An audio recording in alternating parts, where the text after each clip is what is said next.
Assalamualaikum warahmatullahi wabarakatuh. Sahabat beriman yang dirahmati Allah Subhanahu wa Ta'ala, dari sekian banyak sejarah tentang Nabi Muhammad, belum lengkap jika belum membahas tentang senjata terbaik yang dimiliki Nabi. Nabi Muhammad memiliki pedang yang sangat populer, yaitu pedang Zulfikar. Dan pedang ini bahkan digadang-gadang menjadi salah satu di antara senjata terkuat yang ada di muka bumi ini. Pedang Zulfikar dipercaya sebagai senjata paling kuat yang dimiliki oleh Nabi Muhammad SAW. Dalam sejarah Islam, pedang ini memang paling dikenal dibanding senjata lain yang digunakan pada masa itu. Bentuk pedang Zulfikar dikenal dalam beragam versi, tetapi yang paling populer dipercayai berbentuk melengkung dan berujung ganda. Pedang Zulfikar yang konon berkekuatan sama dengan 1000 tentara, pada akhirnya diwariskan kepada Ali bin Abi Thalib radhiyallahu an. Nama pedang Zulfikar sendiri berasal dari kata fikar yang berarti pembedaan atau pembagian. Lantas, bagaimanakah sejarah pedang Zulfikar? Sejarah pedang Zulfikar sebenarnya masih belum diketahui dengan pasti. Namun, menurut kepercayaan umat Muslim, pada masa Perang Badar, Nabi Muhammad SAW mematahkan sebuah ranting yang secara ajaib berubah menjadi pedang Zulfikar. Ada pendapat lain yang menyatakan bahwa pedang Zulfikar dikirim oleh Allah Subhanahu wa Ta'ala melalui malaikat Jibril saat Nabi Muhammad sedang berdoa dalam pertempuran Khandaq. Pendapat lainnya lagi mengatakan bahwa pedang Zulfikar adalah hasil rampasan sewaktu perang sedang berlangsung. Sementara versi lain lagi menyebutkan bahwa pada abad pertengahan, pedang besi dan baja diproduksi secara masif dan digunakan untuk bertempur. Setiap tentara dilatih menggunakan pedang, sehingga semua jenderal kerajaan, raja serta kaisar memiliki pedang pribadinya masing-masing. Salah satu pedang yang dipunyai oleh Nabi Muhammad SAW adalah pedang Zulfikar ini. Pedang Zulfikar diwariskan oleh Nabi Muhammad SAW kepada anak asuh sekaligus menantunya, yaitu Ali bin Abi Thalib pada masa perang Uhud. Konon, berkat pedang ini, kaum muslim berhasil memenangkan pertempuran saat melawan para musuh Islam waktu itu. Selain digunakan dalam perang Uhud, pedang Zulfikar juga diandalkan Ali bin Abi Thalib saat perang Parit, yang merupakan upaya pengepungan terkenal di kota Madinah. Sejak itu, pedang Zulfikar selalu dibawa oleh Ali bin Abi Thalib dalam berbagai pertempuran. Bahkan, Ali bin Abi Thalib dan pedang Zulfikar dipercaya menjadi kunci kemenangan kaum muslimin dalam perang melawan musuh. Saking melekatnya pedang Zulfikar dengan sosok Ali bin Abi Thalib, desain dari pedang ini ada ukirannya berbahasa Arab yang berbunyi La Fatah ila Ali, La Safu ila Zulfikar, yang berarti tidak ada pemuda selain Ali dan tidak ada pedang selain Zulfikar.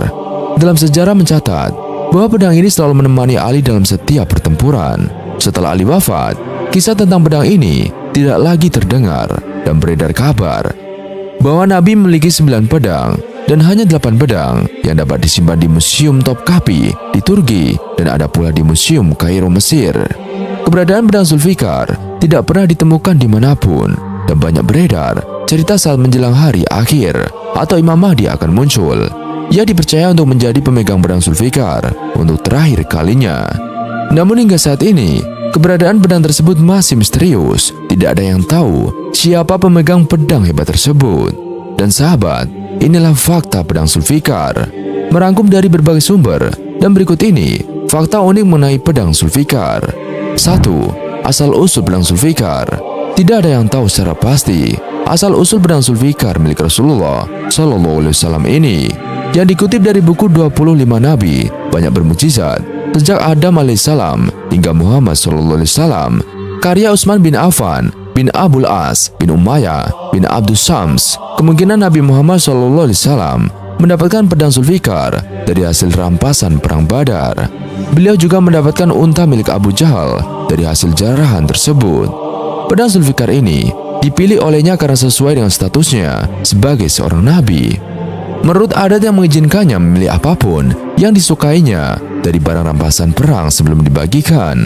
Hadis lain mengatakan bahwa pedang Zulfikar ini merupakan pemberian dari malaikat Jibril kepada Nabi Muhammad SAW. 2. Bentuk pedang Zulfikar.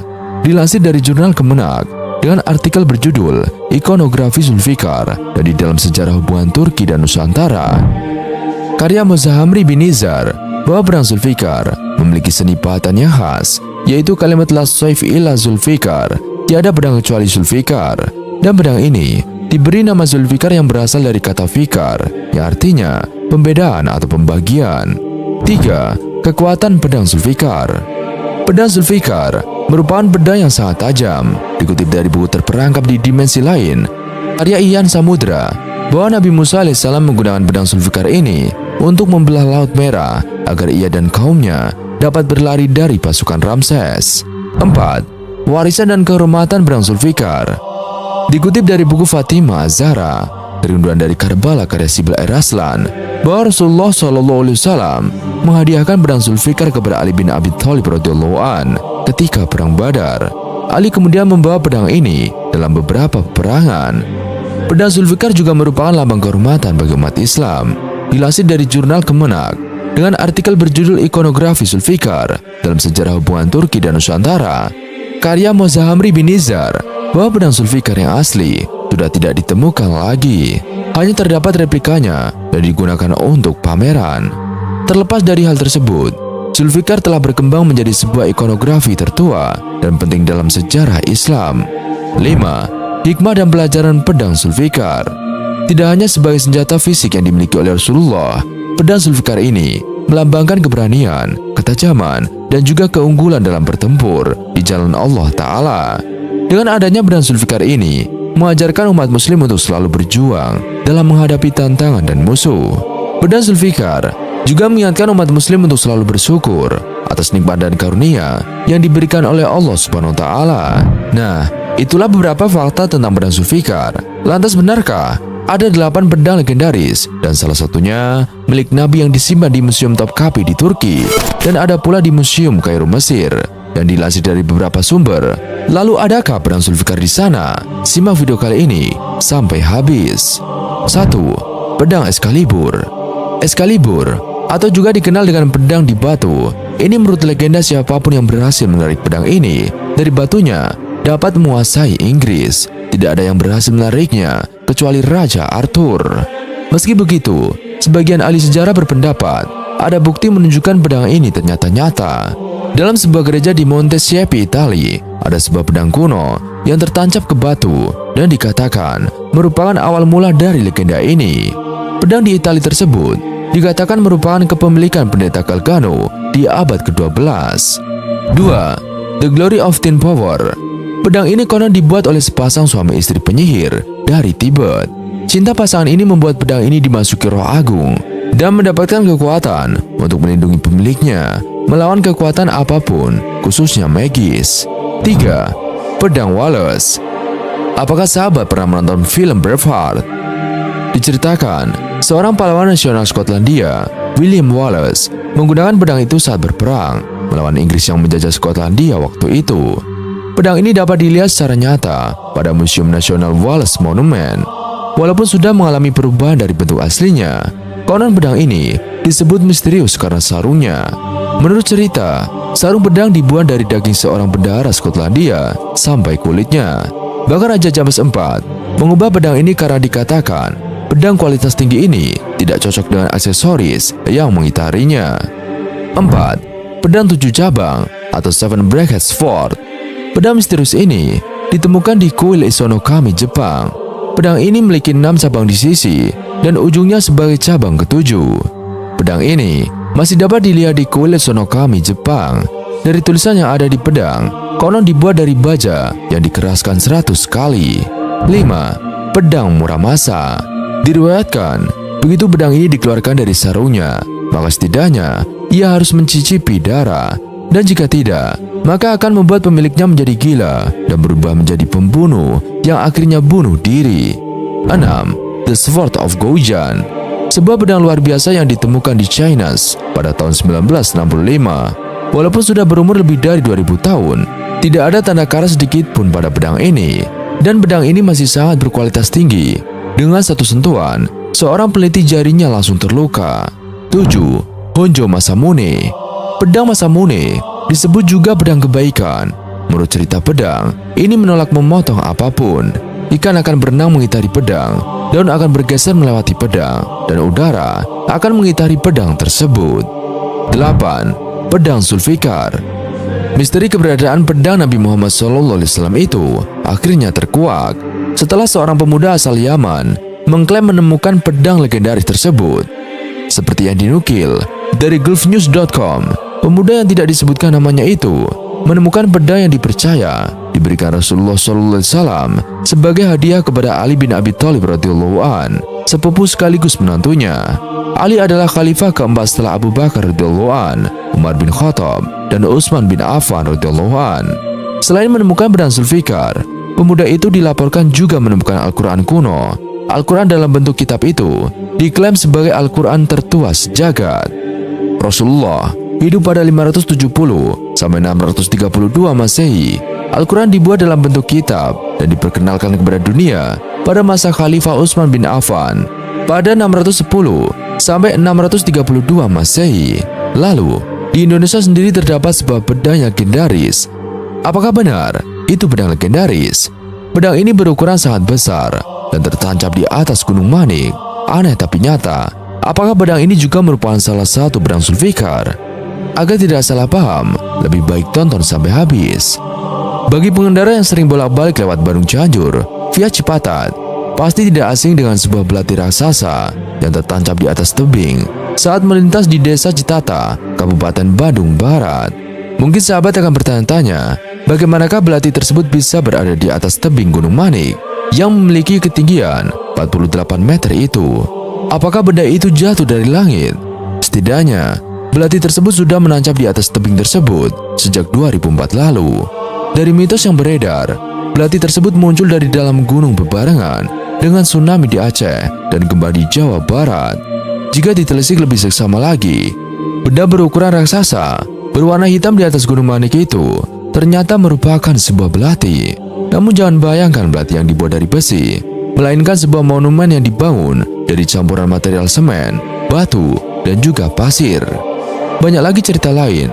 Kalau malam, belatinya menyala, ujar Ketua Forum Pemuda Citata Asep Sulaiman. Ketua Forum Pemuda Citata Asep Sulaiman, belati setinggi 8 meter tersebut ternyata merupakan sebuah monumen yang dibuat oleh Kesatuan Pusat Pendidikan dan juga Pelatihan Pasukan Khusus atau Pusdiklat Pasus. Jadi sangkur atau belati ini dibangun oleh Pusdiklat Pasus pada tahun 2004 lalu dan ini materialnya dari coran semen, kata Asep. Lantas apa alasan belati tersebut dibangun dengan bentuk seolah-olah menancap pada tanah di atas Gunung Manik?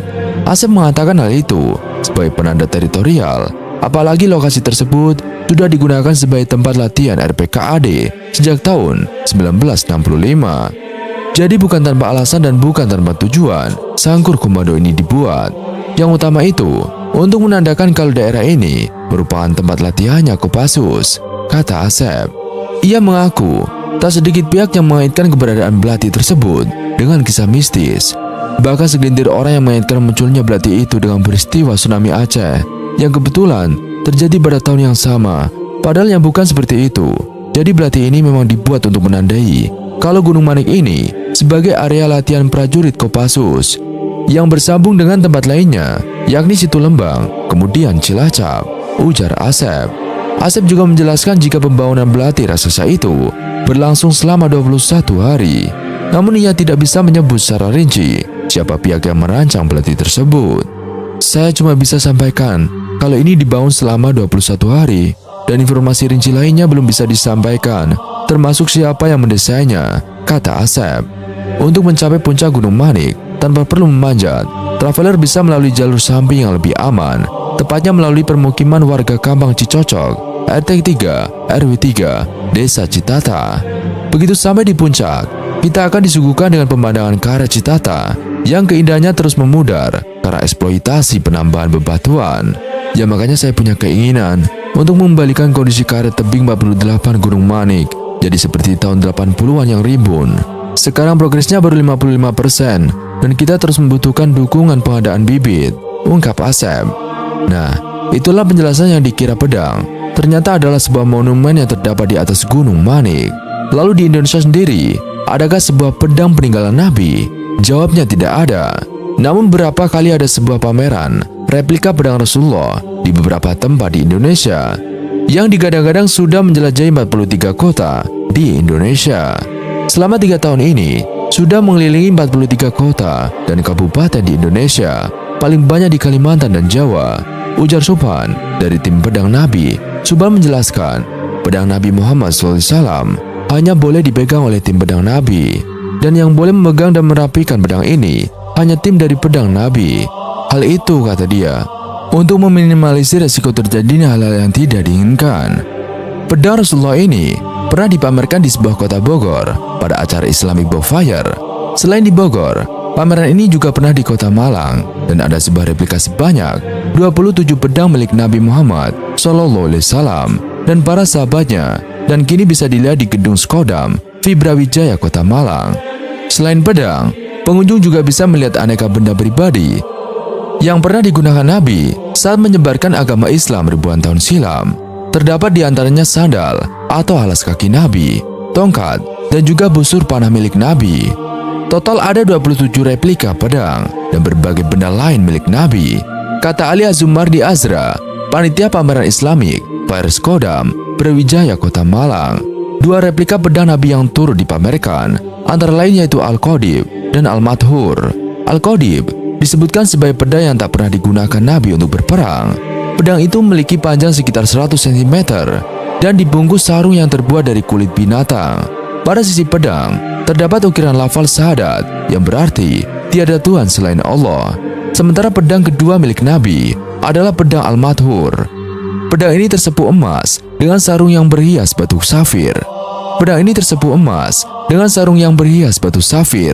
Al-Madhur adalah salah satu pedang kesayangan Nabi Muhammad yang selalu menyertai beliau di berbagai perang besar, di antaranya Khandaq, Badar, dan Perang Uhud. Al-Madhur adalah pedang yang diwariskan ayah Nabi Muhammad, yaitu Abdullah bin Abdul Muthalib. Tampilan pedang tersebut terlihat istimewa, terdapat ukiran berbentuk kepala ular yang menghias di gagang pedang. Semua ini adalah replika sesuai dengan aslinya, dan pedang yang asli tersimpan di Museum Topkapi Turki, ujar Ali.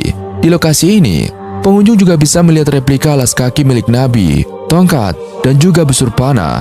Tongkat milik Nabi terbuat dari kayu sederhana dengan label nama Al-Zafra, sedangkan busur panah Nabi bersepuh warna emas dengan lafal Arab yang memenuhi seluruh permukaannya. Dari ukuran alas kaki beliau dan pedang yang digunakan, kami bisa mengira-ngira ukiran tubuh Nabi dan para sahabatnya yang hidup pada zaman itu, katanya. Saat ini, seluruh replika itu dipamerkan dalam kotak khusus yang tertutup dengan kaca tembus pandang. Untuk melihat replika pedang Nabi, terdapat tiket sebesar Rp15.000 yang harus dibayar oleh pengunjung. Selain Malang, pedang itu telah dibawa keliling ke sekitar 55 kota dan kabupaten lain di Indonesia. Nah, itulah beberapa penjelasan tentang beberapa pedang Nabi dan replika pedang Nabi. Wallahu a'lam bishawab. Sekian video kali ini, kurang lebihnya kami mohon dimaafkan. Semoga bermanfaat. Wassalamualaikum warahmatullahi wabarakatuh.